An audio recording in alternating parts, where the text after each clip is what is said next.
और ये 4 करोड़ वाली चीज़ जो आई है घर वाली, तो शायद उससे ज़्यादा का है। ये है अंजलि अरोरा, जिन्होंने रिसेंटली ही 4 करोड़ से भी ज्यादा का घर लिया है। आई नो आप सबके मन में क्या क्वेश्चन होगा कि आखिर अंजलि अरोरा करती क्या हैं? अंजलि अरोरा एक इंस्टाग्रामर है जिनके इंस्टाग्राम पर 13 मिलियन से भी ज्यादा फॉलोअर्स हैं।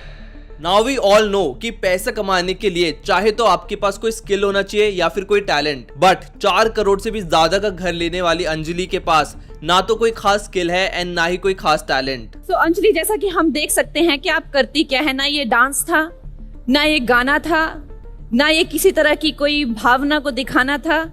ये इसको कह सकते हैं, हमारे हिमाचल में कहावत है कि मैं कौन, मैं खामोखा। और अंजलि अकेली नहीं है। पिछले कुछ सालों में हमें सोशल मीडिया पर काफी सारे ऐसे लोग दिखे हैं जिनके पास ना तो कोई खास स्किल है एंड ना ही कोई खास टैलेंट। भाई मैंने देखा पहले बार एक वीडियो से अच्छा, $4,000।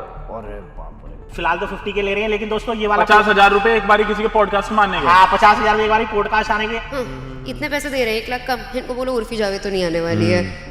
हमारे पेरेंट्स हमेशा बोलते हैं कि भाई आईआईटी कर लो, आईएम कर लो, उसके बाद एक अच्छी नौकरी पर लग जाओ एंड खूब सारे पैसे कमाओ। बट आजकल के मिलियनेयर्स या इनफैक्ट बिलियनेयर्स आईआईटी आईएम तो छोड़ो, कॉलेज पास आउट तक नहीं है। तो ऐसा क्या है उनमें जो हम जैसे वेल एजुकेटेड लोगों में नहीं है? क्या ये सिर्फ एक लक है या फिर उनको पैसे कमाने के बारे में ऐसा कुछ पता है जो हम में से ज्यादातर लोगों को नहीं पता? इस वीडियो में जानेंगे।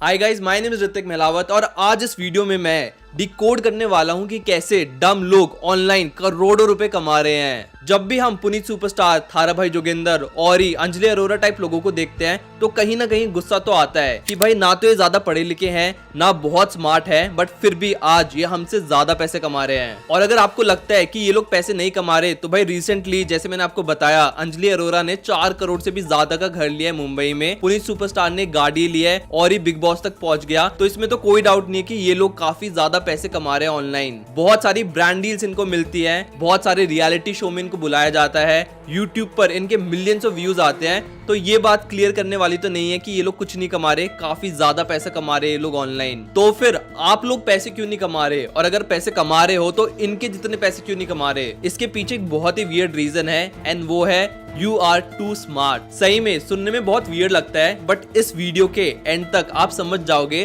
That your education and your smartness is keeping you poor. Rich dad poor dad, जो कि मेरी फेवरेट फाइनेंस बुक है, इनफैक्ट आपको भी पढ़नी चाहिए, लिंक इन डिस्क्रिप्शन। उसमें एक बहुत ही फेमस कोट है, A students work for C students and B students work for the government. मतलब कि जो ए स्टूडेंट्स होते हैं, जो हमेशा पढ़ाई में आउटस्टैंडिंग होते हैं, A+ मार्क्स लाते हैं, वो हमेशा उन स्टूडेंट्स के लिए काम करते हैं जिनके ग्रेड C या D होते हैं। एंड जो B स्टूडेंट्स होते हैं, जो B ग्रेड लाते हैं, वो हमेशा गवर्नमेंट के लिए काम करते हैं। वो गवर्नमेंट एग्जाम देकर एंड गवर्नमेंट ऑफिसर्स बन जाते हैं। जब मैंने आपको एक कोड बताया तो डेफिनेटली आपके दिमाग में कोई ना कोई एग्जाम्पल तो आया होगा। जैसे रितेश अग्रवाल है, ओयो के फाउंडर, आज उनकी कंपनी में आईआईटी एंड आईएम के लोग काम कर रहे हैं एंड वो खुद आज तक कॉलेज नहीं गए। ऐसे ही आपके नेबरहुड में या फिर किसी को आप जानते होंगे जो पढ़ाई में बहुत ज्यादा इंटेलिजेंट भी नहीं था एंड बहुत डम भी नहीं था, बट आज वो गवर्नमेंट ऑफिसर बन चुका है। तो एक कोट काफी हद तक तो सही है, बट हर सिनेरियो में फिट नहीं बैठता। बट इसके ऊपर एक बहुत ही इंटरेस्टिंग स्टडी हुई थी बाय इंटरनेशनल लेबर ऑर्गेनाइजेशन। उस स्टडी में बताया कि जितना ज्यादा लोग पढ़ते हैं उतने ज्यादा चांसेस है कि वो लोग जॉबलेस रह जाएं। इनफैक्ट एक और स्टडी के हिसाब से 42.3% of students who are under 25 in India are unemployed. फिर जब हम थारा भाई जोगिंदर, अंजलि अरोरा, पुनीत सुपरस्टार जैसे लोगों को देखते हैं तो कहीं ना कहीं तो गुस्सा आता है कि भाई यहाँ पर तो हम पढ़ लिख कर घर पर बैठे या फिर बहुत ही कम सैलरी पर नौकरी कर रहे हैं एंड इन लोगों को रियलिटी शो में बुलाया जा रहा है, पॉडकास्ट हो रहे हैं, बहुत सारी ब्रांड एडवर्टाइजमेंट मिल रही है। तो कहीं ना कहीं वो एक थोड़ा बहुत गुस्सा तो आता है कि इतनी पढ़ाई लिखाई करने के बाद भी हमें नौकरी करनी पड़ रही है एंड इन लोगों को इतना ज्यादा भाव मिल रहा है सोसाइटी से। पर फिर इनकी सक्सेस के पीछे ये 3 रीजन है। Number 1 is free time. हम में से ज्यादातर लोग एक रेस में भाग रहे होते हैं। पहले स्कूल में अच्छे नंबर लाकर अच्छे कॉलेज में एडमिशन लेना, फिर कॉलेज के अंदर रेज्यूमे वगैरह बनाना, कॉम्पिटिशन वगैरह में पार्ट लेना, एंड जब फाइनली आपकी जॉब लग जाती है फिर प्रमोशन के लिए भागना। तो हम हमेशा एक एक रैट रेस में भागते रहते हैं। एंड जब हम अपनी लाइफ में इतने ज्यादा बिजी हो जाते हैं तो कोई अपॉर्चुनिटी एक्सप्लोर करने का टाइम ही नहीं मिलता। एंड सपोज अगर सामने से कोई अपॉर्चुनिटी आती भी है तो इतना टाइम नहीं होता कि हम उस अपॉर्चुनिटी पर काम कर ले। अब जैसे पुनीत सुपरस्टार है, उसके इंस्टाग्राम पर 31,000 से भी ज्यादा पोस्ट है। वो बंदा हर रोज 100, 200, 300 रील्स तक डाल रहा है इंस्टाग्राम पर।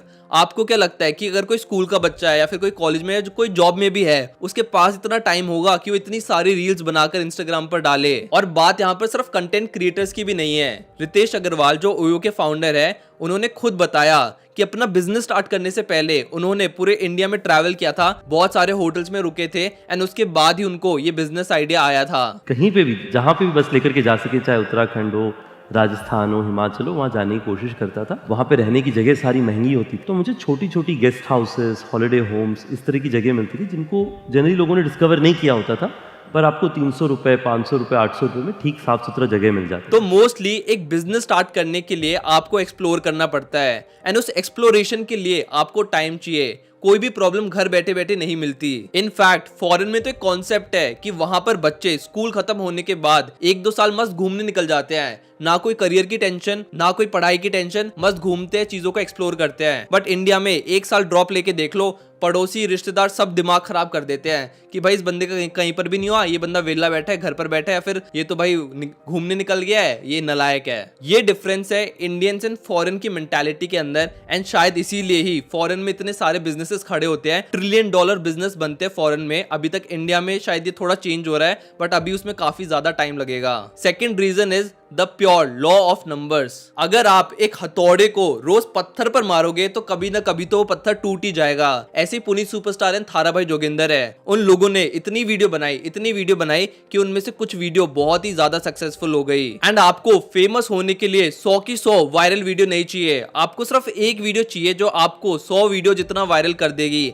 एंड बस यही हुआ पुनीत सुपरस्टार के साथ। उनकी एक वीडियो इतनी ज्यादा फेमस हो गई कि बहुत सारे मीम पेजेस ने उनकी वीडियो को यूज किया एंड वो फाइनली फेमस ही हो गए। सेम विद कच्चा बादाम वाली Anjali Arora. And this laws applies to everything. अगर आप किसी चीज पर रोज मेहनत करोगे तो कभी ना कभी सफलता तो जरूरी मिल जाएगी। ऐसे ही थॉमस एडिसन के साथ हुआ था। उस बंदे ने 1000 से भी ज्यादा बल्ब बनाए एंड उन सारे बल्ब में से एक बल्ब चमक गया एंड उसके बाद उनकी किस्मत ही चमक गई। बट हम में से ज्यादातर लोग कभी इतनी मेहनत करेंगे ही नहीं। 2 वीडियो डाली, 5-10 व्यू आए, 4-5 लोग हंस दिए, वीडियो बनाना बंद। ऐसे बिजनेस शुरू किया, कस्टमर्स नहीं आए, 1 हफ्ते तक बिजनेस बंद कर दिया। और वैसे भी ये जो रिपीटेटिव प्रोसेस होता है, रोज सेम चीज करना, ये सिर्फ स्टूपिड लोग ही कर पाते हैं। जैसे कि आपने वो मूवी देखी होगी लाल सिंह चड्ढा या फिर फॉरेस्ट गम, राइट? उसमें वो बंदा डम होता है, वो सिर्फ एक ही चीज को बार बार करता रहता है एंड हर चीज में इतना अच्छा हो जाता है एंड फाइनली हर चीज में सक्सेसफुल हो जाता है। सेम विद लाइफ, अगर आप किसी चीज के पीछे पड़े हो तो डेफिनेटली एक ना एक दिन आपको सक्सेस जरूर मिल जाएगी। द थिंग इज, जिस बंदे का लो IQ होता है ना, वो कभी ओवर थिंक ही नहीं करता। उसको कोई आइडिया आएगा एंड वो काम करना शुरू कर देगा नेक्स्ट डे से।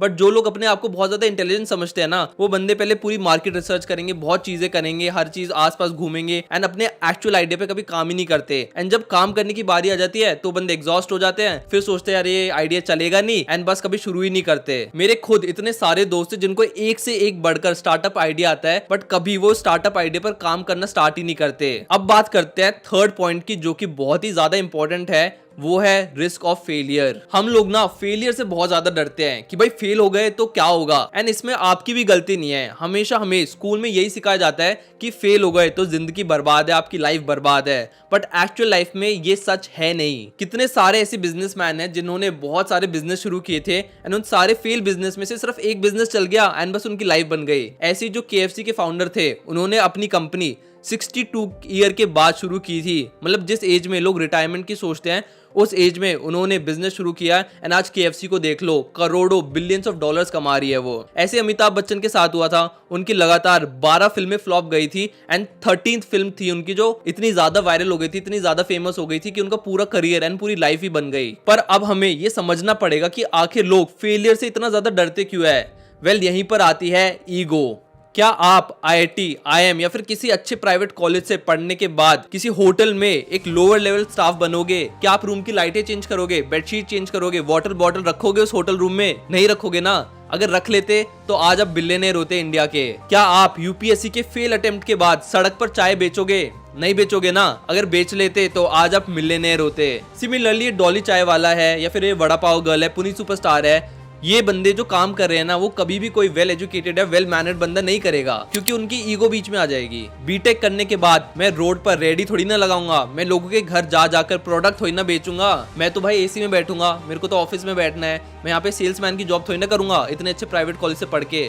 मोस्टली लोगों की थिंकिंग यही होती है। बट एक बिजनेस शुरू करने के लिए आपको छोटे से लेकर बड़े सारे काम करने पड़ते हैं। आप ही उसी कंपनी के मैनेजर होते हो, आप ही उस कंपनी के सीईओ होते हो, आप ही उस कंपनी के छोटू भी होते हो। आपको ही झाड़ू पोछा सब कुछ अपने ऑफिस में करना पड़ता है, छोटे से लेकर सारे बड़े काम करने पड़ते हैं। बट मोस्टली लोगों को ये लगता है कि भाई मैंने इतनी पढ़ाई की है तो मैं सीधा सीईओ लगना या मैनेजर लगना चाहिए, छोटे मोटे काम में करूंगा नहीं। एंड बस यहीं पर उनकी ईगो या फिर उनका एटीट्यूड आ जाता है। बट ये लोग जो सक्सेसफुल हो जाते हैं ना, उनके पास एक नेवर गिव अप एटीट्यूड होता है। उनको किसी चीज से फर्क ही नहीं पड़ता क्या रिश्तेदार बोल रहे हैं, क्या पड़ोसी बोल रहे हैं, उनको किसी भी चीज से फर्क नहीं पड़ता। एंड वो कहते हैं ना, जिसकी इज्जत ही नहीं होती उनकी इज्जत उतरती नहीं है। एक IITian शायद सड़क पर चाय ना बेचे बट एक 12th फेल जरूर बेच लेगा। Super intelligent people are actually scared of looking stupid and that's why they never take risk. और अगर रिस्क नहीं है तो सक्सेस भी नहीं है। इसी के साथ इस वीडियो को एंड करते हैं। अगर आपको ये वीडियो अच्छी लगी तो लाइक करना मत भूलना। ऑल्सो कमेंट सेक्शन में मेरे को जरूर बताना कि आपने इस वीडियो से क्या सीखा। एंड चैनल को सब्सक्राइब जरूर कर लेना, क्योंकि एक से एक वीडियो आने वाली है।